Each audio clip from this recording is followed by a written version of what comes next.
Hi all, ಇದು Thursday morning vlog.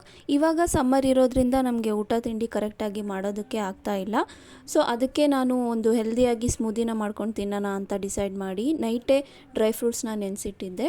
ಇದ್ರ ಜೊತೆಗೆ ಹಾಕೊಳ್ಳೋದಕ್ಕೆ ಅಂತ ಒಂದು ಆ್ಯಪಲ್ ಮತ್ತು ಒಂದು ಬನಾನಾನ ಕಟ್ ಮಾಡ್ಕೊಂಡಿದ್ದೀನಿ. ಹಾಗೆಯೇ 2 ಟೇಬಲ್ ಸ್ಪೂನ್ ಆಗುವಷ್ಟು ಶುಗರ್ ಮತ್ತು 1 ಲೋಟ ಮಿಲ್ಕ್ನ ಕೂಡ ನಾನು ತೊಗೊಂಡಿದ್ದೀನಿ. ಇವಾಗ ಒಂದು ಜಾರ್ಗೆ ನೆನೆಸಿಟ್ಟಿರುವಂತಹ ಡ್ರೈ ಫ್ರೂಟ್ಸ್ ಮತ್ತು ಕಟ್ ಮಾಡಿ ಇಟ್ಕೊಂಡಿರುವಂಥ ಒಂದು ಆ್ಯಪಲ್ ಜೊತೆಗೆ ಬನಾನಾನ ನಾನು ಆ್ಯಡ್ ಮಾಡಿಕೊಂಡು ಸಣ್ಣದಾಗಿ ಪೇಸ್ಟ್ ಮಾಡ್ಕೊಳ್ತೀನಿ.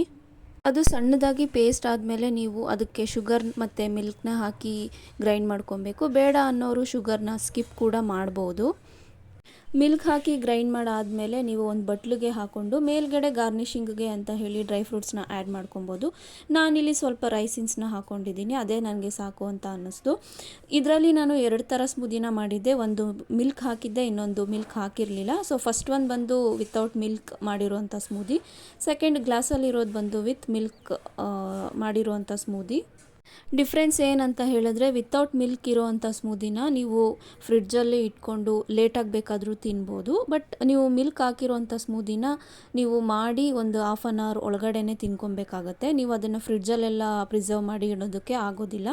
ಯಾಕೆ ಅಂತ ಹೇಳಿದ್ರೆ, ನಾವು ಮಿಲ್ಕ್ ಡ್ರೈ ಫ್ರೂಟ್ಸ್ ಎಲ್ಲ ಹಾಕಿರೋದ್ರಿಂದ ಅದು ಸ್ವಲ್ಪ ಸ್ಮೆಲ್ ಬರೋ ಚಾನ್ಸಸ್ ಇರುತ್ತೆ. ಸೊ ಅದಕ್ಕೇ ಮಿಲ್ಕ್ ಹಾಕಿರೋದನ್ನು ನೀವು ಇಮಿಡಿಯೇಟ್ ಕುಡಿದ್ರೇ ಒಳ್ಳೆಯದು, ಅಥವಾ ಒಂದು ಹಾಫ್ ಆನ್ ಅವರ್ ಬಿಟ್ಟು ಕೂಡ ನೀವು ಕುಡಿಬೋದು. ಟೇಸ್ಟ್ ಮಾತ್ರ ಎರಡೂ ತುಂಬಾ ಚೆನ್ನಾಗಿ ಬಂದಿತ್ತು. ನೀವು ಒಂದು ಸಲ ಟ್ರೈ ಮಾಡಿ ನೋಡಿ. ನನಗೆ ತುಂಬ ಜನ ಕೇಳ್ತಾಯಿದ್ರು, ಹೇರ್ ಗ್ರೋತ್ಗೆ ಟಿಪ್ಸ್ ಏನಾದರೂ ಇದ್ದರೆ ಹೇಳಿ ಅಂತ ಹೇಳಿಬಿಟ್ಟು. ನಾನು ಸ್ವಲ್ಪ ಹೇರ್ನ ಜಾಸ್ತಿನೇ ಕೇರ್ ಮಾಡ್ತೀನಿ. ಯಾಕೆ ಅಂತ ಹೇಳಿದ್ರೆ, ನನಗೆ ಲಾಂಗ್ ಹೇರ್ಸ್ ಅಂದರೆ ತುಂಬಾ ಇಷ್ಟ. ಅದಕ್ಕೇ ನಾನು ಸ್ವಲ್ಪ ಹೇರ್ಗೆ ತುಂಬಾ ಹೇರ್ ಪ್ಯಾಕ್ಸ್ ಹಾಕೋದು, ಪ್ರತಿಯೊಂದನ್ನು ನಾನು ಕೆಲವೊಂದು ರುಟೀನ್ಸ್ನ ಫಾಲೋ ಮಾಡ್ತೀನಿ.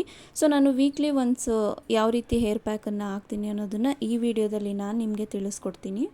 ನಾನು ಆಲ್ರೆಡಿ ಫೋಟೋನ ಹಾಕಿದ್ದೀನಿ, ಫ್ಲ್ಯಾಕ್ಸ್ ಸೀಡ್ಸ್ ಅಂತ ಹೇಳಿ. ಅದನ್ನು ಕನ್ನಡದಲ್ಲಿ ಅಗಸೆ ಬೀಜ ಅಂತ ಕೂಡ ಹೇಳ್ತಾರೆ. ಸೊ ಅದರದ್ದು ಜೆಲ್ಲನ್ನು ನಾನು ನನ್ನ ಹೇರ್ಗೆ ವೀಕ್ಲಿ ಒನ್ಸ್ ಅಪ್ಲೈ ಮಾಡ್ಕೊಳ್ತೀನಿ. ಆ ಜೆಲ್ನ ಯಾವ ರೀತಿ ಮಾಡ್ಕೊಬೇಕು ಅನ್ನೋದನ್ನು ನಾನು ನಿಮಗೆ ಇನ್ನೊಂದು ವ್ಲಾಗಲ್ಲಿ ತಿಳಿಸ್ಕೊಡ್ತೀನಿ. ಸೊ ಈ ಜೆಲ್ನ ನಾನು ಪ್ರತಿ ವೀಕ್ ಒನ್ಸ್ ಅಪ್ಲೈ ಮಾಡ್ತಾನೆ ಇರ್ತೀನಿ. ಯಾಕೆ ಅಂತ ಹೇಳಿದ್ರೆ, ಸೊ ಇದು ನನಗೆ ತುಂಬ ಒಳ್ಳೆ ರಿಸಲ್ಟನ್ನು ಕೊಟ್ಟಿದೆ ಅಂತಲೇ ಹೇಳ್ಬೋದು. ನಾನು ಇದನ್ನು ಒಂದು 6 ಮಂತ್ಸಿಂದ ಫಾಲೋ ಮಾಡ್ತಾನೇ ಇದ್ದೀನಿ. ಅದರಿಂದನೇ ನನಗೆ ಹೇರ್ ಫಾಲ್ ಎಲ್ಲ ತುಂಬಾ ಕಂಟ್ರೋಲ್ ಆಗಿದೆ, ಮತ್ತು ನನ್ನ ಹೇರ್ ಸ್ವಲ್ಪ ಸಿಲ್ಕಿ ಆ್ಯಂಡ್ ಶೈನಿ ಕೂಡ ಆಗ್ತಾ ಇದೆ. ಸೊ ನೀವು ಕೂಡ ಇದನ್ನು ಫಾಲೋ ಮಾಡಿ ಅಂತಲೇ ನಾನು ನಿಮಗೆ ರೆಕಮೆಂಡ್ ಮಾಡೋದು. ಅದೇ ರೀತಿ ನೀವು ಹೆಲ್ದಿಯಾಗಿರೋ ಫುಡ್ನ ಕೂಡ ತಿನ್ನಬೇಕಾಗತ್ತೆ. ಸೊ ಅದರಿಂದ ಕೂಡ ನಿಮ್ಮ ಹೇರ್ ಗ್ರೋತಿಗೆ ತುಂಬಾ ಹೆಲ್ಪ್ ಆಗುತ್ತೆ ಅಂತಲೇ ನಾನು ಹೇಳ್ತೀನಿ. ಇವಾಗ ನೀವು ನೋಡ್ತಾ ಇರ್ಬೋದು, ನನ್ನ ಹೇರಲ್ಲಿರೋ ಸಿಕ್ಕೆಲ್ಲ ತೆಗೆದು ನಾನು ಸ್ಕ್ಯಾಲ್ಪಿಂದ ಪ್ರತಿಯೊಂದು ಕಡೆಗೂ ಅಪ್ಲೈ ಮಾಡ್ಕೊಳ್ತಾನೆ ಇದ್ದೀನಿ. ನೀವು ಆಯಿಲ್ನ ಯಾವ ರೀತಿ ಹೇರ್ಗೆ ಅಪ್ಲೈ ಮಾಡ್ಕೊಳ್ತೀರೋ ಅದೇ ರೀತಿ ಇದನ್ನು ಕೂಡ ಅಪ್ಲೈ ಮಾಡ್ಕೊಬೇಕಾಗತ್ತೆ. ಇದು ಹೀಟ್ ಇರೋರಿಗೆ ಸ್ವಲ್ಪ ತಂಪು ಅಂತಲೇ ಹೇಳ್ಬೋದು. ಆ್ಯಂಡ್ ಕಣ್ಣುರಿ ಎಲ್ಲ ಇತ್ತು ಅಂತ ಹೇಳಿದ್ರೆ ನಿಮಗೆ ಸ್ವಲ್ಪ ಹೆಲ್ಪ್ಫುಲ್ ಆಗುತ್ತೆ. ಇದು ಕಣ್ಣುರಿ ಕಡಿಮೆ ಆಗೋದು, ನಿಮಗೆ ಹೀಟ್ ಏನಾದರೂ ಇತ್ತು ಅಂತ ಅಂದರೆ ಅದನ್ನು ಸ್ವಲ್ಪ ತಂಪು ಮಾಡುತ್ತೆ. ನೀವು ನೋಡ್ತಾ ಇರ್ಬೋದು, ನಾನು ನೀಟಾಗಿ ಲೇಯರ್ ಆಗಿ ತೆಗೆದು ಇದನ್ನು ಹಾಕ್ಕೊಳ್ತಾ ಇದ್ದೀನಿ. ಸೊ ಕಂಪ್ಲೀಟ್ ನೀವು ಫ್ರಂಟ್ ಮತ್ತು ಬ್ಯಾಕ್ ಹೇರ್ಸಿಗೆ ನೀಟಾಗಿ ಇದನ್ನು ಅಪ್ಲೈ ಮಾಡ್ಕೊಳ್ಬೇಕು. ಸೊ ಇದನ್ನು ಎಲ್ಲೂ ಗ್ಯಾಪ್ ಇಲ್ಲದಿರೋ ಥರ ನೀವು ಕಂಪ್ಲೀಟ್ ಹೇರ್ಗೆ ಇದನ್ನು ಅಪ್ಲೈ ಮಾಡ್ಕೊಬೇಕಾಗತ್ತೆ. ಸೊ ನಾನಂತೂ ಎಲ್ಲೂ ಕೂಡ ಗ್ಯಾಪ್ ಕೂಡ ಕೊಟ್ಟಿಲ್ಲ. ಸೊ ಅಷ್ಟು ನೀಟಾಗಿ ನಾನು ಅಪ್ಲೈ ಮಾಡ್ಕೊಳ್ತಾ ಇದ್ದೀನಿ. ಇದನ್ನು ಹಾಕಿದ್ಮೇಲೆ ನೀವು ಬೇಗನೆ ರಿಸಲ್ಟ್ ಕೊಡುತ್ತೆ ಅಂತ ಹೇಳೋದಕ್ಕೆ ಆಗಲ್ಲ. ಯಾಕೆ ಅಂತ ಅಂದರೆ, ನಾವು ಯಾವುದೇ ಪ್ರಾಡಕ್ಟ್ ಆಗಲಿ, ಯಾವುದೇ ಕ್ರೀಮ್ ಆಗಲಿ, ಯಾವುದೇ ಸೋಪ್ ಆಗಲಿ ನಾವು ಹಾಕಿದ್ರೂ ಕೂಡ ನಮಗೆ ಇಮಿಡಿಯೇಟ್ ರಿಸಲ್ಟ್ ಅಂತೂ ಖಂಡಿತ ಬರೋಕ್ಕೆ ಸಾಧ್ಯನೇ ಇಲ್ಲ. ಸೊ ನೀವು ಅದಕ್ಕೆ ಅಂತಲೇ ಸ್ವಲ್ಪ ದಿನ ವೆಯ್ಟ್ ಮಾಡಬೇಕಾಗತ್ತೆ. ಇದು ಕೂಡ ಹಾಗೆಯೇ ನೀವು ವೀಕ್ಲಿ ಒನ್ಸ್ ಹಾಕೋ ಥರ ಒಂದು 2 ಮಂತ್ 3 ಮಂತ್ ಈ ಥರ ನೀವು ಹಾಕ್ತಾನೆ ಬರಬೇಕಾಗುತ್ತೆ. ಆವಾಗೇ ನೀವು ಬೆಸ್ಟ್ ರಿಸಲ್ಟನ್ನ ನೋಡ್ಬೋದು. ಸೊ ನಾನು ಕೂಡ ಅದೇ ರೀತಿ ಅಭ್ಯಾಸ ಮಾಡ್ಕೊಂಡು ಬಂದಿರೋದ್ರಿಂದ ನನಗೆ ಒಳ್ಳೆ ರಿಸಲ್ಟೇ ಕೊಡ್ತು. ಅದೇ ರೀಸನ್ಗೋಸ್ಕರ ನಾನು ಈ ವಿಡಿಯೋದಲ್ಲಿ ಶೇರ್ ಮಾಡ್ಕೊಳ್ಳೋಣ ಅಂತ ಡಿಸೈಡ್ ಮಾಡಿದೆ.